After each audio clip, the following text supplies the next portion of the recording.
संतोषी माता की जय। आज दिन है शुक्रवार और शुक्रवार के दिन संतोषी माता का व्रत करने से, कथा सुनने से सभी प्रकार की मनोकामनाएं पूर्ण होती हैं। तो अगर आप व्रत करते हैं तो अत्यंत श्रेष्ठ है, लेकिन किसी वजह से अगर व्रत नहीं भी कर सकते तो भी कथा अवश्य सुननी चाहिए। कथा सुनने मात्र से ही व्रत का आधा पुण्यफल प्राप्त होता है। तो आइए आज के इस वीडियो में हम आपको सुनाते हैं संतोषी माता के व्रत की कथा, जिसको कि श्रद्धा भाव से शुक्रवार के दिन अवश्य सुनना चाहिए। तो सब मिलकर प्रेम से बोलिए संतोषी माता की जय। एक बुढ़िया थी और उसके 7 पुत्र थे। 6 कमाने वाले थे, एक निकम्मा था। बुढ़िया माँ 6 पुत्रों की रसोई बनाती, भोजन कराती और पीछे से जो कुछ बचता तो 7वें को देती थी। परंतु वह बड़ा भोला भाला था, मन में कुछ भी विचार नहीं करता था। एक दिन अपनी बहू से बोला कि देखो, मेरी माता मुझ पर कितना प्यार करती है। वह बोली, क्यों नहीं, सबका झूठा बचा हुआ तुमको खिलाती है। तो वह बोला, ऐसा नहीं हो सकता, मैं जब तक अपनी आंखों से नहीं देखूंगा तब तक नहीं मान सकता। तो बहू ने हंसकर कहा, ठीक है, देख लोगे तब तो मान जाओगे। कुछ दिन बाद बहुत बड़ा त्योहार आया।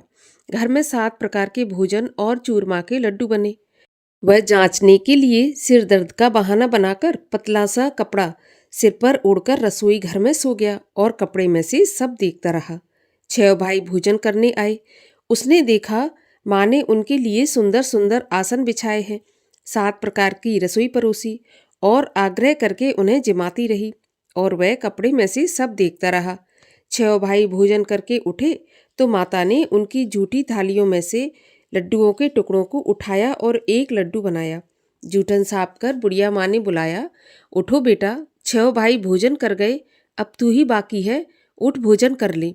तो वह कहने लगा, माँ मुझे भोजन नहीं करना, मैं परदेश जा रहा हूँ। तो माँ कहने लगी, कल जाता हो सो आज ही चला जा। वह बोला, हाँ हाँ, मैं आज ही जा रहा हूँ। यह कहकर वह घर से निकल गया। चलते समय बहू की याद आई। वह गौशाला में उपले थाप रही थी। तो वहीं जाकर उससे बोला, हम जावे परदेश को, आवेंगे कुछ काल, तुम रहियो संतोष से, धर्म आपनो पाल। तो वह बोली, जाओ पिया आनंद से, हमरो सोच हटाए, राम भरोसे हम रहें, ईश्वर तुम्हें सहाय। देव निशानी आपनी देख धरू में धीर, सुध हमरी न बिसारियो, रखियो मन गंभीर। तो वह बोला, मेरे पास कुछ नहीं है, ये अंगूठी है सो ले लो और अपनी कुछ निशानी मुझे दो। तो वह बोली, मेरे पास क्या है, यह गोबर से भरा हाथ है। ये कहकर उसकी पीठ पर गोबर के हाथ की थाप मार दी। अब बुढ़िया का बेटा चल दिया। चलते चलते दूर देश में पहुंचा। वहां पर एक साहूकार की दुकान थी। वहां जाकर कहने लगा, भाई मुझे नौकरी पर रख लो। तो साहूकार को जरूरत थी तो वह बोला, ठीक है, रह जा। लड़के ने पूछा, तनख्वाह क्या दोगे? तो साहूकार ने कहा, काम देखकर दाम मिलेंगे। अब उसको साहूकार की नौकरी मिल गई। वह सवेरे 7 बजे से रात तक नौकरी करने लगा। कुछ दिनों में दुकान का सारा लेन देन, हिसाब किताब, ग्राहकों को माल बेचना, सारा काम करने लगा। साहूकार के 7-8 नौकर थे। वे सब सोचने लगे कि यह तो बहुत होशियार बन गया है। सेठ ने भी काम देखा और 3 महीने में उसे आधे मुनाफे का साझेदार बना लिया। वह 12 वर्ष में ही नामी सेठ बन गया और मालिक सारा कारोबार उस पर छोड़कर बाहर चला गया। अब बहू पर क्या बीती सो सुनो। सास ससुर उसे दुख देने लगे। सारी गृहस्थी का काम करा के उसे लकड़ी लेने जंगल में भेजते। इस बीच घर की रोटियों के आटे से जो भूसी निकलती, उसकी रोटी बनाकर रखती जाती और फूटे नारियल के खोपरे में पानी। इस तरह उसके दिन बीत रहे थे। एक दिन वह लकड़ी लेने जा रही थी कि रास्ते में बहुत सी स्त्रियां संतोषी माता का व्रत करती दिखाई दी। वह वहां पर खड़ी होकर कथा सुनकर बोली, बहनों, ये तुम किस देवता का व्रत कर रही हो और इसके करने से क्या फल मिलता है? इस व्रत के करने की क्या विधि है? यदि तुम अपने इस व्रत का विधान मुझे समझाकर कहोगी तो मैं तुम्हारा बहुत एहसान मानूंगी। तब उनमें से एक स्त्री बोली, सुनो, ये संतोषी माता का व्रत है। इसके करने से निर्धनता, दरिद्रता का नाश होता है और लक्ष्मी आती है। मन की चिंताएं दूर होती हैं। घर में सुख होने से मन को प्रसन्नता और शांति मिलती है। निपुत्री को पुत्र मिलता है। प्रियतम बाहर गया हो तो जल्दी आ जाता है। कुंवारी कन्या को मनपसंद वर मिलता है। राजद्वारी में बहुत दिनों से मुकदमा चलता हो तो खत्म हो जाता है। सब तरह सुख शांति हो, घर में धन जमा हो, पैसा जायदाद का लाभ हो, रोग दूर हो जाए और भी जो मनोकामना हो सब इस संतोषी माता की कृपा से पूरी हो जाती हैं, इसमें संदेह नहीं है। वह पूछने लगी, ये व्रत कैसे किया जाता है ये भी बताओ तो बड़ी कृपा होगी। स्त्रियां कहने लगीं, 1.25 का गुड़ चना लेना, इच्छा हो तो 5.25 का लेना या फिर 11.25 का, अपनी सहूलियत के अनुसार जितना हो सके सवाया लेना। 1.25 से 5.25 तथा इससे भी ज़्यादा शक्ति और भक्ति अनुसार सवाया लेना। हर शुक्रवार को निराहार रहकर कथा कहना या सुनना, इसके बीच क्रम टूटे नहीं। लगातार नियम पालन करना। सुनने वाला कोई ना मिले तो घी का दीपक जलाकर उसके आगे जल के पात्र को रखकर कथा कहना, परंतु नियम न टूटे। जब तक कार्य सिद्ध ना हो नियम पालन करना और कार्य सिद्ध हो जाने पर ही व्रत का उद्यापन करना। 3 महीने में माता पूरा फल प्रदान करती है। यदि किसी के खोटे ग्रह हों तो भी माता 1 वर्ष में अवश्य कार्य सिद्ध करती है। कार्य सिद्ध होने पर ही उद्यापन करना चाहिए, बीच में नहीं करना चाहिए। उद्यापन में 2.5 सेर आटे का खाजा, इसी नाप से खीर तथा चने का साग बनाना, 8 लड़कों को भोजन कराना, जहाँ तक मिलें देवर जेठ भाई बंधु कुटुंब के लड़के लेना, ना मिलें तो रिश्तेदारों और पड़ोसियों के लड़के बुलाना, उन्हें भोजन कराना, यथाशक्ति दक्षिणा देकर माता का नियम पूरा करना और उस दिन घर में कोई खटाई ना खाए, इस बात का ध्यान रखना। ये सुनकर बुढ़िया के लड़के की बहू चल दी। रास्ते में लकड़ी के बोझ को बेच दिया और उन पैसों से गुड़ चना लेकर माता के व्रत की तैयारी करके आगे चली और सामने मंदिर देखकर पूछने लगी, ये मंदिर किसका है? तो सब लोग कहने लगे, ये संतोषी माता का मंदिर है। यह सुनकर माता के मंदिर में जाकर माँ के चरणों में लौटने लगी। दीन होकर विनती करने लगी, माँ मैं निपट मूर्ख हूँ, व्रत के नियम कुछ नहीं जानती, मैं बहुत दुखी हूँ। हे माता जगत जननी, मेरा दुख दूर कर, मैं तेरी शरण में हूँ। माता को दया आई। एक शुक्रवार बीता कि दूसरे शुक्रवार को ही इसके पति का पत्र आया और तीसरे को उसका भेजा हुआ पैसा भी आ पहुंचा। ये देखकर जेठानी मुंह सिकोड़ने लगी, इतने दिनों में इतना पैसा आया, इसमें क्या बड़ाई है। लड़के ताने देने लगे। काकी के पास अब पत्र आने लगे, रुपया आने लगा। अब तो काकी की खातिर बढ़ेगी, अब तो काकी बुलाने से भी नहीं बोलेगी। इस प्रकार के वचन कहने लगे। बेचारी सरलता से बोली, भैया पत्र आवे रुपया आवे तो हम सबके लिए अच्छा है। ऐसा कहकर आंखों में आंसू भरकर संतोषी माता के मंदिर में आकर मातेश्वरी के चरणों में गिरकर रोने लगी। माँ मैंने तुमसे पैसा नहीं मांगा, मुझे पैसे से क्या काम है, मुझे तो अपने सुहाग से काम है। मैं तो अपने स्वामी के दर्शन और सेवा मांगती हूँ। तब माता ने प्रसन्न होकर कहा, जा बेटी तेरा स्वामी आएगा। ये सुनकर खुशी से बावली हो घर में जाकर काम करने लगी। अब संतोषी माँ सोचने लगी कि इस पुत्री से मैंने कह तो दिया तेरा पति आएगा, पर आएगा कहाँ से? वह तो इसे स्वप्न में भी याद नहीं करता, उसे याद दिलाने मुझे ही जाना पड़ेगा। इस तरह माता बुढ़िया के बेटे के पास जाकर स्वप्न में प्रकट होकर कहने लगी, साहूकार के बेटे सोता है या जागता है? वह बोला, माता मैं सोता भी नहीं हूँ जागता भी नहीं हूँ, बीच में हूँ, कहिए माँ क्या आज्ञा है? तो माँ कहने लगी, तेरा घर बार कुछ है या नहीं? वह बोला, मेरा सब कुछ है माता, माँ बाप भाई बहन बहू, क्या कमी है? माँ बोली, भोले पुत्र तेरी स्त्री घोर कष्ट उठा रही है, माँ बाप उसे दुख दे रहे हैं, वह तेरे लिए तरस रही है, तू उसकी सुध ले। वह बोला, हाँ माता ये तो मुझे मालूम है, परंतु मैं जाऊं तो जाऊं कैसे? परदेश की बात है, लेन देन का कोई हिसाब किताब नहीं, जाने का कोई रास्ता नजर नहीं आता, कैसे चला जाऊं? माँ कहने लगी, मेरी बात मान, सवेरे नहा धोकर संतोषी माता का नाम ले, घी का दीपक जलाकर दंडवत करके दुकान पर जा बैठना। देखते देखते तेरा लेन देन सब चुक जाएगा, जमा माल बिक जाएगा, सांझ होते होते धन का ढेर लग जाएगा। वह सवेरे बहुत जल्दी उठकर स्नान करके संतोषी माता को दंडवत कर घी का दीपक जलाकर दुकान पर जा बैठा। थोड़ी देर में वह क्या देखता है कि देने वाले रुपया लाए, लेने वाले हिसाब लेने लगे, कोठे में भरे सामानों के खरीदार नगद दाम में सौदा करने लगे। शाम तक धन का ढेर लग गया। माता का चमत्कार देखकर उसका मन प्रसन्न हो गया और प्रसन्न मन से माता का नाम ले घर ले जाने के वास्ते गहना कपड़ा खरीदने लगा और वहां के काम से निपटकर घर को रवाना हुआ। वहां बहू बेचारी जंगल में लकड़ी लेने जाती है। लौटते वक्त माँ के मंदिर में विश्राम करती है। वह तो उसका रोज रुकने का स्थान था। दूर से धूल उड़ती देख वह माता से पूछती है, हे माता, ये धूल कैसी उड़ रही है? तो माँ कहती है, पुत्री, तेरा पति आ रहा है। अब तू ऐसा कर, लकड़ियों के 3 बोझ बना ले। एक नदी के किनारे रख, दूसरा मेरे मंदिर पर और तीसरा अपने सिर पर रख। तेरे पति को लकड़ी का गट्ठा देखकर मोह पैदा होगा। वह वहां रुकेगा, नाश्ता पानी बना खाकर माँ से मिलने जाएगा। तब तू लकड़ियों का बोझ उठाकर घर जाना और बीच चौक में गट्ठा डालकर 3 आवाजें जोर से लगाना। लो सासू जी, लकड़ियों का गट्ठा लो, भूसे की रोटी दो, नारियल के खोपरे में पानी दो। आज कौन मेहमान आया है? माँ की बात सुनकर बहू बहुत अच्छा माताजी कहकर प्रसन्न हो लकड़ियों के 3 गट्ठे ले आई।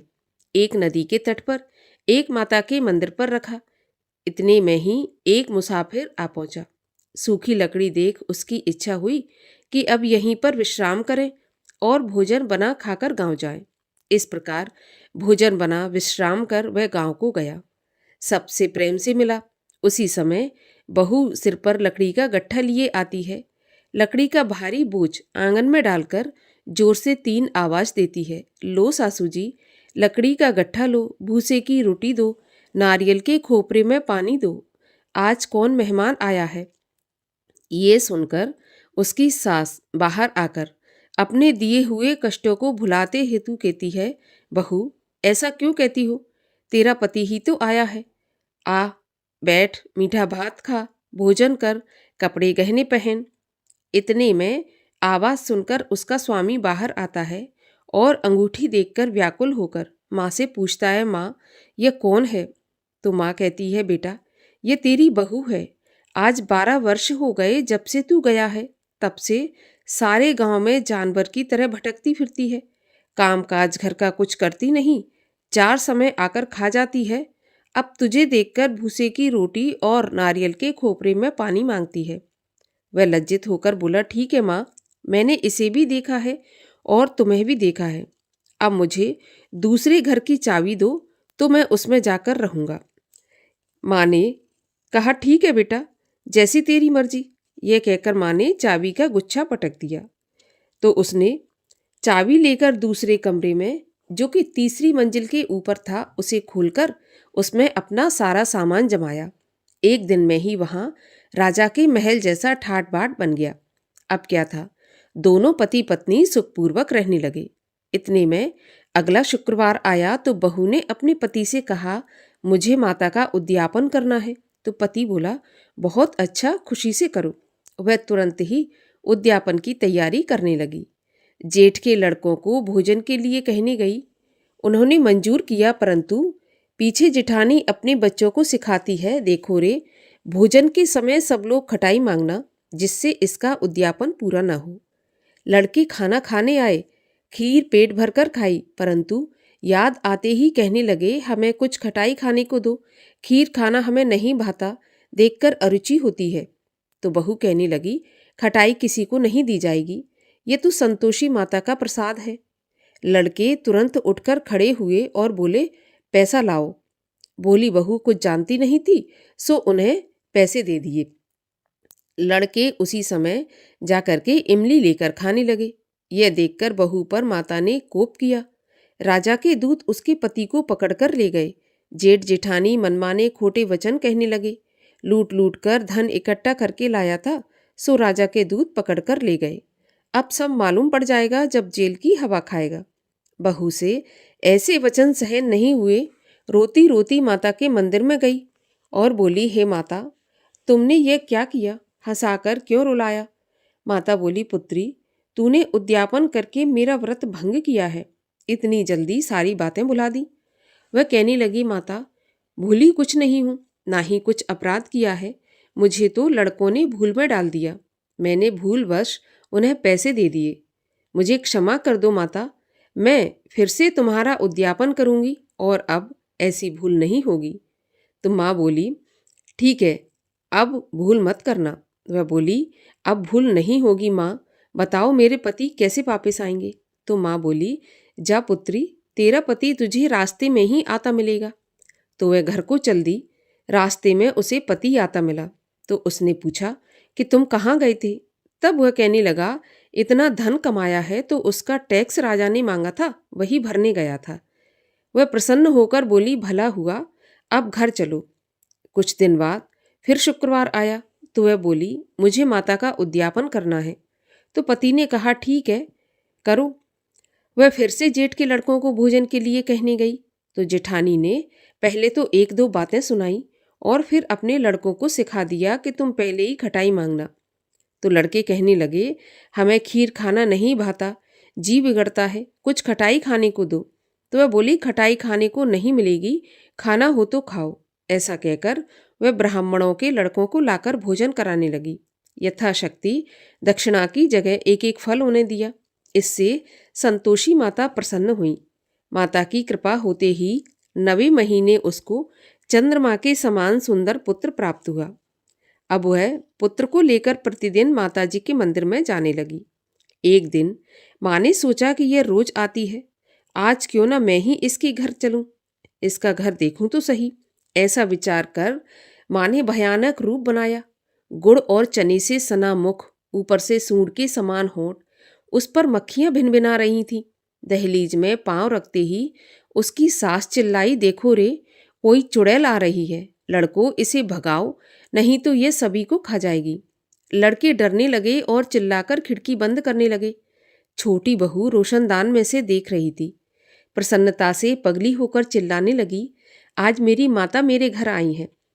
ऐसा कहकर बच्चे को दूध पिलाने से हटाती है। इतने में सास का क्रोध फूट पड़ा। बोली, देखो कैसी उतावली हुई जो बच्चे को पटक दिया। इतने में माँ के प्रताप से जहां देखो वहां लड़के ही लड़के नजर आने लगे। वह बोली, माँ जी, मैं जिनका व्रत करती हूँ ये वही संतोषी माता है। इतना कहकर झट से सारे घर के किवाड़ खोल दिए। सबने माता के चरण पकड़ लिए और विनती करके कहने लगे, माता, हम मूर्ख हैं, हम अज्ञानी हैं, पापी हैं। आपके व्रत की विधि हम नहीं जानते। आपका व्रत भंग करके हमने बहुत बड़ा अपराध किया है। हे माता, आप हमारा अपराध क्षमा करो। इस प्रकार माता प्रसन्न हुई। माता ने बहू को वरदान दिया और सबको क्षमा किया। हे माता, आपने जैसा बहू को फल दिया वैसा सबको दें। जो इस कथा को पढ़े या सुने उसका मनोरथ पूर्ण हो। बोलो संतोषी माता की जय। संतोषी माता की आरती। जय संतोषी माता मैया, जय संतोषी माता, अपने सेवक जन की सुख संपत्ति दाता। जय संतोषी माता, सुंदर चीर सुनहरी, माँ धारण की नो, हीरा पन्ना दम के तन श्रृंगार लीनो। जय संतोषी माता, गेरू लाल छटा छवि, बदन कमल सोहे, मंद हसत करुणामयी, त्रिभुवन मन मोहे। जय संतोषी माता, स्वर्ण सिंहासन बैठी, चवर ढुरे प्यारे, धूप दीप मधुमेवा, भोग धरे न्यारे। जय संतोषी माता, गुड़ और चना परम प्रिय, ताम संतोष कियो, संतोषी कहलाई, भक्तन वैभव दियो। जय संतोषी माता, शुक्रवार प्रिय मानत, आज दिवस सोही भक्त मंडली आई, कथा सुनत मोही जय संतोषी माता।